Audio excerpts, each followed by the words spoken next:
So hello everyone, my name is Tom. Today we're going to be talking about different perspectives on climate change policy. As a student, as someone who's been working on carbon pricing for the past year, I'm very excited and honored to be joined by two climate world leaders, and I think you will be excited to hear what they have to say as well. I want to make sure that we know the format ahead of time. We're going to start with short introductions. Each one of our panelists is going to give a short presentation on some of their work. Then we're going to have a moderated discussion where I lead and go into different topics related to international policy, implementation, and recent advances from COP22. And then I really want to make sure we open up to the audience. Being a student, I'm inspired by all of you guys to keep going. And I think it's important for you to take this opportunity to ask questions. So without further ado, I'd like to introduce our panelists. First, on my far right, we have Patricia Beneke. She is the Director and Regional Representative of the United Nations Environment Program's Regional Office for North America. She was appointed director in May 2014. Prior to that, she has served as senior counsel to the U.S. Senate Committee on Energy and National Resources for nearly 20 years. She specialized on legislation and oversight matters relating to energy policy, water resources, and environmental issues. To my immediate right, we have Dr. Stephen Hammer. He is the manager of climate policy for the World Bank Group. His team is responsible for shaping the WBG's global perspective on climate change policy, mainstreaming climate change into bank group operations, and delivering specialized technical advisory services to clients. So thank both of you for being here today. Thank you for Connect4Climate and the World Bank and everyone else who made this possible. And now I'm going to hand it over to Patricia to kick us off. Great. Thank you very much. I want to say thank you for the invitation. Thank you all to those that are present here today, and also everybody who's listening. As I understand, this is being webcast. And a special thank you to the young people and the students in the audience. You know, your generation is going to be taking over leadership very soon, and after all, it is your planet. First, I'd like to say just a few things about the UN Environment Program for those of you in the audience who may not know a whole lot about us. We work on every environmental issue that you can think of around the globe. We have our headquarters in Nairobi, Kenya, and we have 6 regional offices. I happen to be the director for the regional office for North America, which is located right here, a couple blocks away in Washington, D.C. Our region is comprised of the United States and Canada. We're one of the few regions that has 2 developed countries in our area. All of the other regions around the world have developing nations as well as several, of course, developed countries. Likewise, our work is guided by the member states of the United Nations, and the environmental ministers of the entire world convene at our headquarters every year or 2, and they form the United Nations Environment Assembly, which is a major convening not only of governments but also businesses and NGOs, and they work to set the environmental agenda for the world. It is quite a convening, and important work is done on a whole host of environmental issues: oceans, climate change, of course, biodiversity, many others. The next such convening will be in December of 2017. It will be our United Nations Environment Assembly number 3, and we welcome everyone to come. So last year was a monumental year for the United Nations. 2015 saw the United Nations General Assembly adopting the 2030 Agenda for Sustainable Development, and also, of course, saw the signing of the Paris Agreement on climate change, which is what we are here to discuss today. Of course, the science is unequivocal. The Intergovernmental Panel on Climate Change, which is hosted by UN Environment and the World Meteorological Organization, has established scientifically that climate change is happening and that it is anthropogenic. The statistics and reality bear this out. 2015 was the hottest year on record for our planet since 1880, and that, of course, is when record keeping started. So hottest year on record, 2016 is headed in that direction to even top 2015. We've seen droughts, we've seen floods, we've seen record snowfalls, we've seen severe weather events all around the globe. At the North Pole, sea ice formation is at record lows, and the sea surface is far warmer than normal. So, enter the Paris Agreement. I have to say, in view of all of the bad signals that we're seeing, the pessimistic signals that we can see, the Paris Agreement is a real bright spot. For one thing, people all around the world have come together and are working very hard to tackle this issue of climate change. The key challenges, of course, are mitigation, adaptation to climate change, and then how to finance the work that needs to be done. And this Paris Agreement addresses all three. The nationally determined commitments show extraordinary participation by countries of the world. I think about 189 out of the 195 participants at the Paris COP all came forward with nationally determined commitments. There are 5-year cycles under this agreement which provide for increasing ambition over time. That's very important. There also is a requirement that the countries of the world get together and do a stock take of what collective progress is being made. There's a framework for measuring this, a transparency framework, and also much work that is being done on means of implementation. As you all know, the Paris Agreement went into force on November 4th, which indicates record support for this agreement and demonstrates real momentum. COP22 in Marrakesh continued the momentum. It also provided a forum for important technical work to be undertaken for implementation of the agreement. Funding initiatives were announced for clean technologies and additional technical support and capacity building for many countries. There were new private sector and local government commitments, and several countries announced ambitious mid-century strategies going out to 2050. Amongst them were Canada, the US, Germany, and Mexico. There also are a whole host of ongoing efforts, various initiatives and programs, some of which predated the Paris Agreement and some of which have been announced subsequently, but let me just name a few. The Global Fuel Economy Initiative, which it pledges to try to double fuel economy in the global fleet, is one that United Nations Environment Program is working very hard on.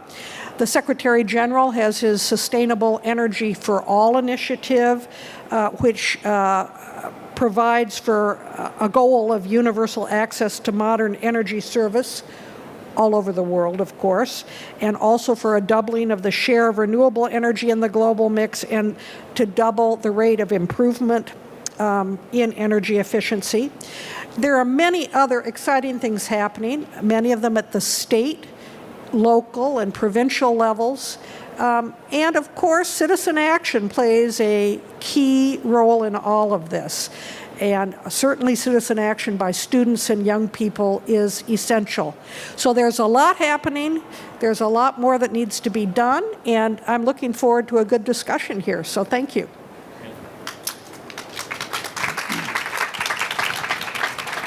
Well, thank you, Patricia. I think as someone who's worked with a lot of young people, it's truly inspiring to see the work that they're doing out there. It's a case for optimism. It's a case for hope.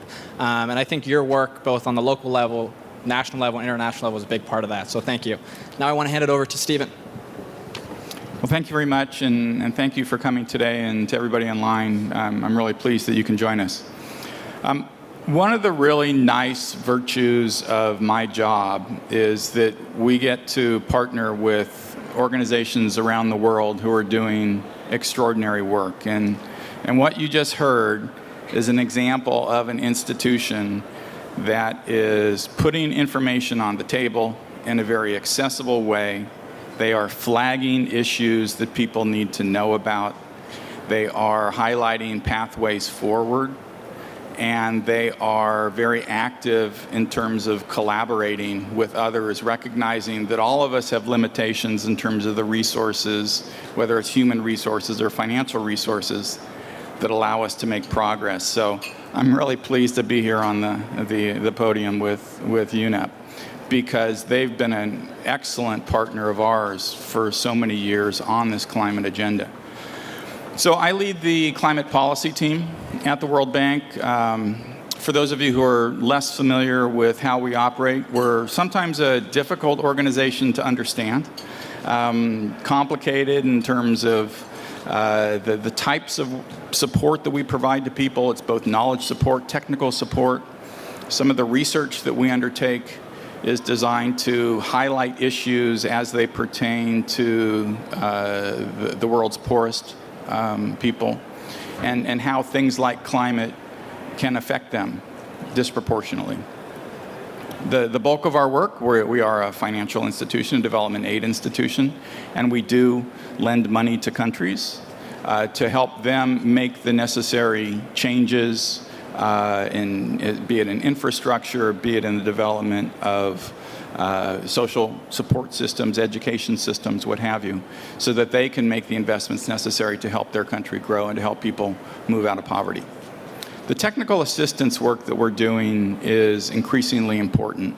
Like UNEP, we have many experts in many different disciplines, and that means that we can provide some comprehensive technical assistance support to our clients to really help them address both the institutional challenges in terms of policy reforms or governmental reforms that may be necessary, but also the capacity building to make sure that it's not that we're coming in and doing the work for them, but that they are developing that talent pool on their own so that they can solve the challenges on their own going forward, because that's what's really critical over the long term.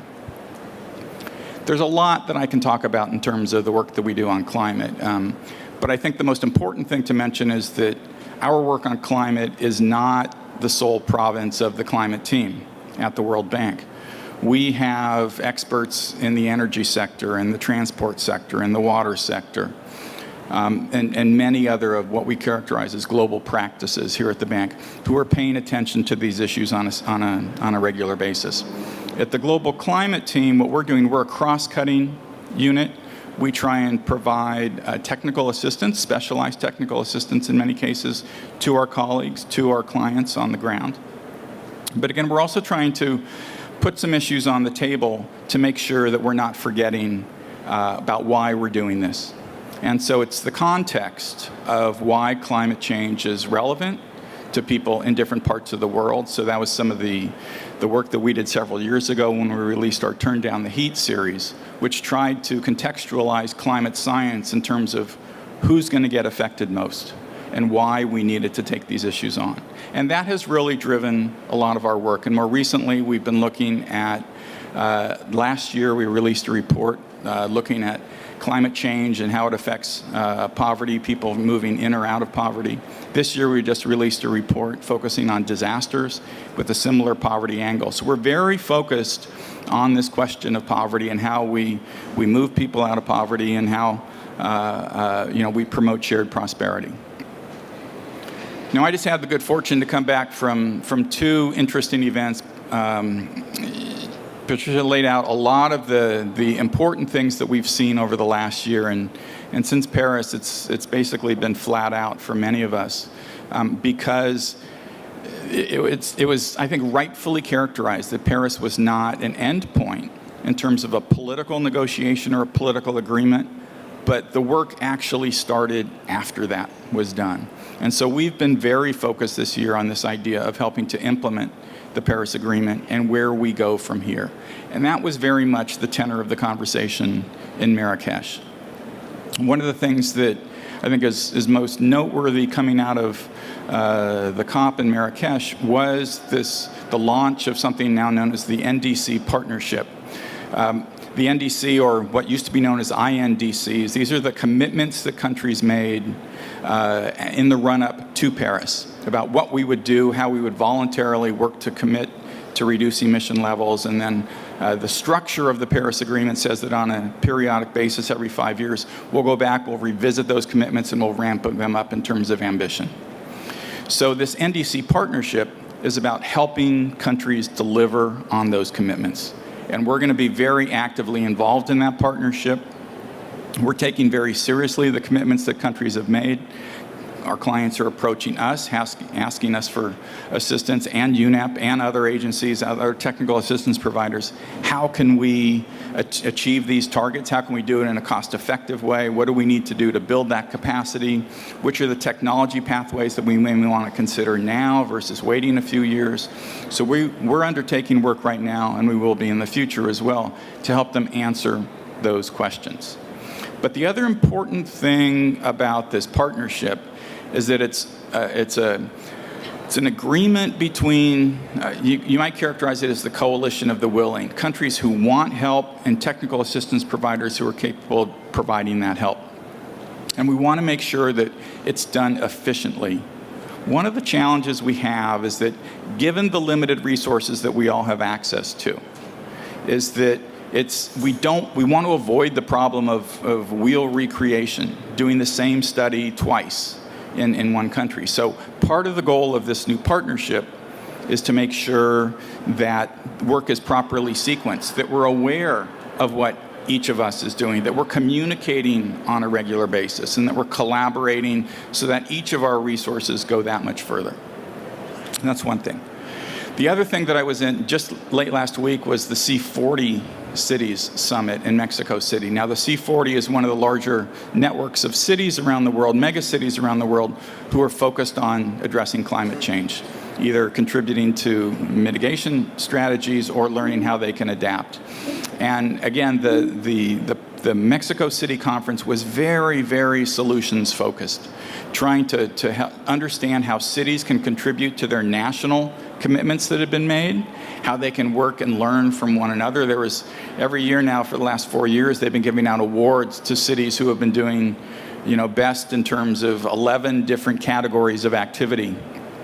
And it's really remarkable to see that the breadth of the ideas that are coming forward, and the fact that cities who, when they started these awards 4 years ago, would never have been considered.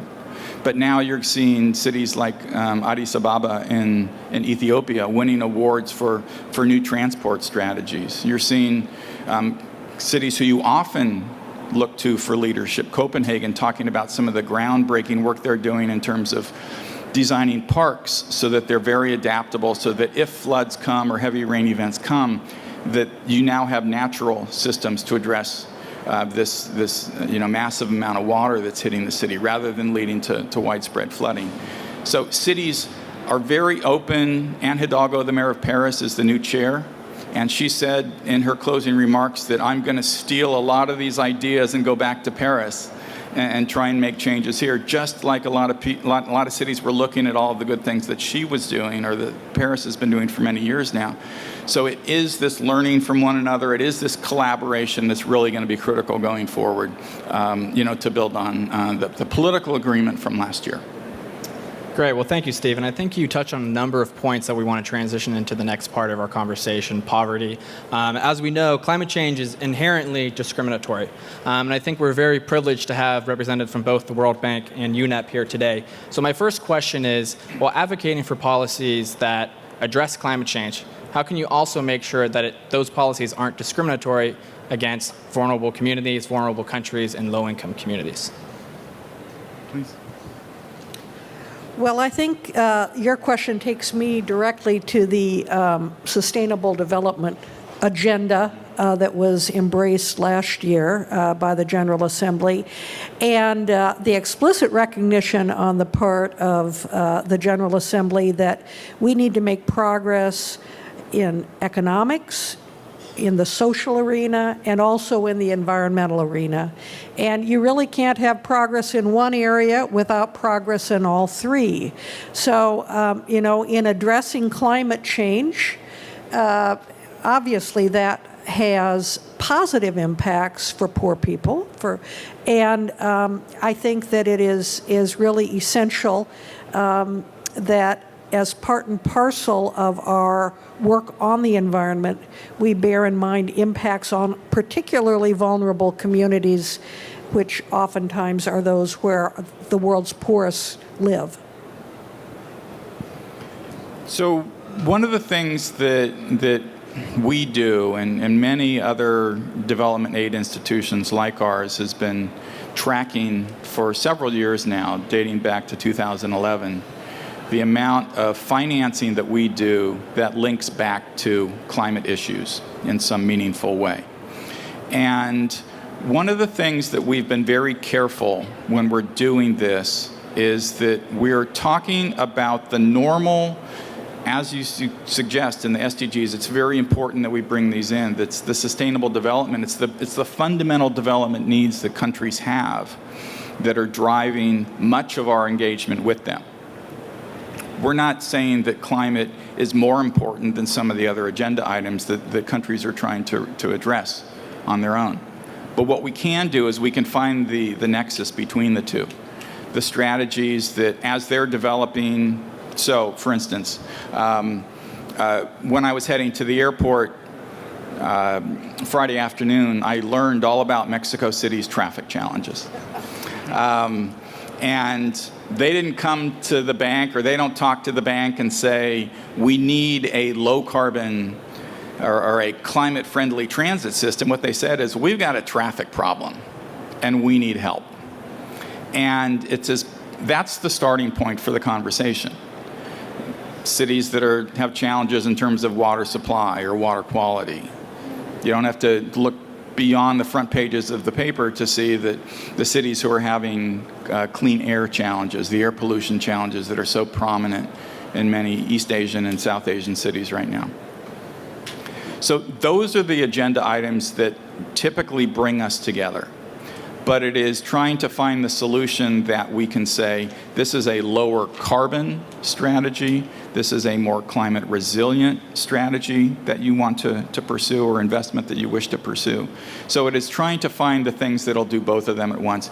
And this is the point about the link between the Paris Agreement and the SDGs, the Sustainable Development Goals, that you really can't and won't talk about one without talking about the other. And it's very much behind the kinds of strategies that we're pursuing. We are trying to find areas where we can deliver climate change co-benefits, is the term that we use. So address the fundamental development challenge, but simultaneously, excuse me, also deliver some type of, again, lower carbon solution or climate resilient solution. Great, thank you. And I want to transition because we mentioned, a lot of our speakers have talked about how the younger generation specifically is more optimistic in the face of overwhelming challenges. And I think it's more than just blind optimism. It's the fact that we actually have solutions in place to address this. So there seems to be a growing consensus. There's a student movement, there's a business community, all rallying behind the idea that we need carbon prices. So my question is, what would it take to actually see high-level implementation of carbon prices on a global scale, whether it's country by country or something seen internationally? Well, let me start out on that one. First of all, I'm glad to hear you say the younger generation is optimistic, because I personally am an eternal optimist, and doing this job at UN Environment Program has made me even more so. So I've had an opportunity to meet people from all over the world who are very committed to tackling these tough environmental issues, and I hope that the young people will keep at it. We've done our best, my generation, but I think that there is better to come, and so I wanted to open with that note. On the issue of carbon pricing, it is certainly an important tool. I think in order to address the issue of climate change, clearly there needs to be a global reshaping of our energy economies around the world, and that can take different forms at different places. The Secretary General, as I said, has a Sustainable Energy for All initiative. UN Environment has been very engaged in that. initiative, and in particular, we have been focusing on encouraging enhanced energy efficiency around the world. Renewables is a big piece. If we're going to electrify parts of the world that have never had electricity, very important to do it in a sustainable way. So that's another approach. So I guess I view price on carbon as one of the tools in the toolbox, certainly a very important one. And as you know, there's been some interesting, exciting work that's gone on in different parts of the world on the carbon price. Here in the United States, California has a cap and trade system. 9 of the New England states have a cap and trade system for carbon dioxide. And Canada is doing some extremely progressive work in terms of their pan-Canadian strategy and requiring some sort of limitation on CO2 by all of the provinces and the territories. So to some extent, I think the strategy probably does need to be designed country by country from a realistic standpoint in terms of getting it accomplished, but I think there's reason to have optimism. So again, to go back to where I was last Thursday evening, it was this award ceremony for cities. And the city that won the award for the best climate financing strategy was the city of Shenzhen in China, which has been one of the pilots for the carbon tax, or the cap and trade system that they are experimenting with in several different cities and provinces in China. And the reason it was the winning entry was the fact that not only it was targeting the private sector, but the thing that gave us I think why we can be optimistic is that it helped show that you can actually that these firms were able to reduce emissions at the same time they grew their economic output. And so you can have these win-win solutions. And that's one of the things that we're very focused on. We have a variety of different initiatives that try and focus on what we characterize as getting prices right.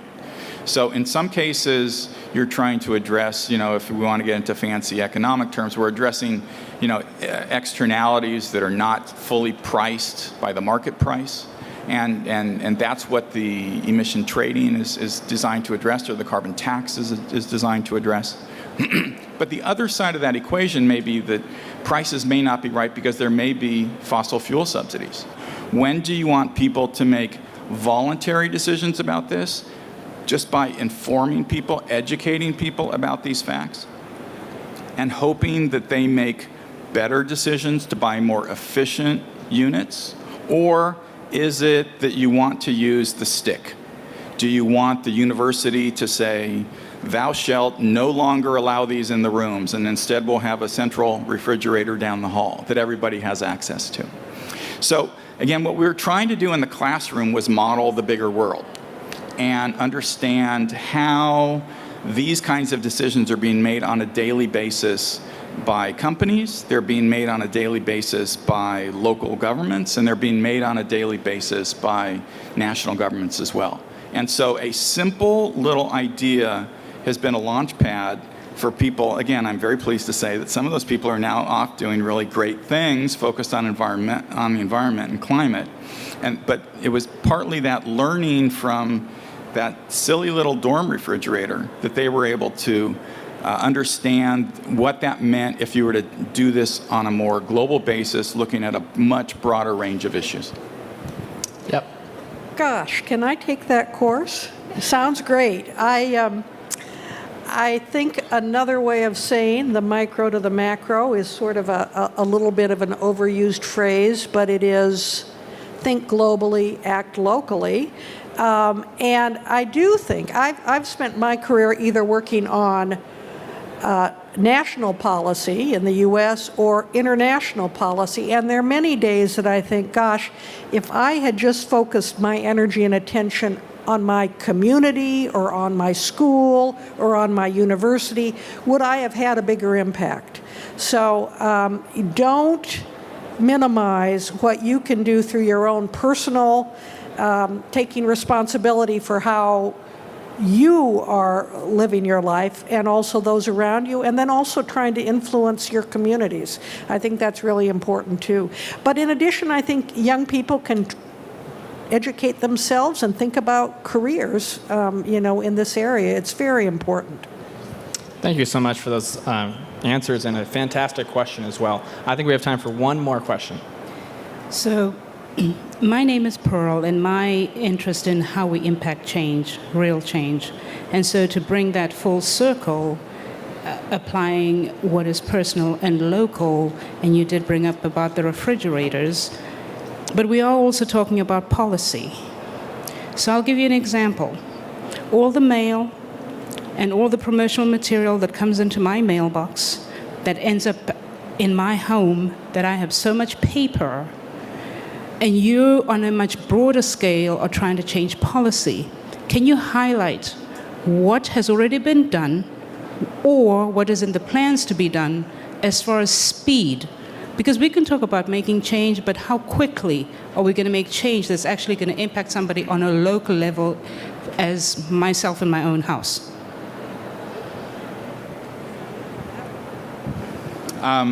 It's a critically important question. And I'm going to go back to Mexico City, again, for a report that was released last week. It's called Deadline 2020, and it was released by the C40. And it's essentially an analysis, and now it's being turned into a series of commitments that cities are going to be signing up to make relatively rapid changes in terms of policy and investments, because they recognize that the investments, and this is something that we talk about a lot, and I know that UNEP does as well, that the investments that are being made today, there is this notion of lock-in, that if you build a coal plant today, you've essentially locked in emissions for an extended period of time until that market forces or until that facility is no longer viable. And so understanding that the decisions that countries, that individuals, that cities are making on a daily basis now are critical. And as you look at this trajectory of where we want to be and how we want to slow the growth in carbon emissions and eventually begin to bring them down, it's the decisions that are in the next 4 or 5 years, that are exceptionally critical. So hold on. Sorry. So part of what came out of Marrakesh was this idea that there's a new initiative. It's a mid-century initiative, a 2050 initiative, that is reminding people that part of the Paris Agreement was not to settle for 2 degrees, but to aim for 1.5 degrees. The current INDCs, get us to 2.7 degrees, according to one set of estimates. And so we need to bring that down, but we need to get down much further if we're going to actually make those changes. So making sure that policymakers are focused on the impacts over the long term, but the decisions they make today are so exceptionally critical to make sure that they don't go off in a trajectory that to bring things down, it would have to be a very, very steep trajectory down, a drop down, and that you can have a much smoother trajectory if you make the right kind of investment decisions today. So that citizen advocacy that was talked about that you're doing in New York City and others are doing in other parts of the world, exceptionally important to hold policymakers accountable. Make sure they're thinking about that long-term issue as well. Well, great. Thank you both for being here today. I think we were incredibly lucky to have both of you in our presence to discuss. And I want to close by saying, I think Patricia and Stephen would agree that their job is extremely easier if there's all of you are engaged in your communities at the local level, at the national level, getting involved in politics to actually fight for effective climate action. So I want to thank all of you guys for coming, all of your work, panelists, and I want you to join me in thanking them. Thank you.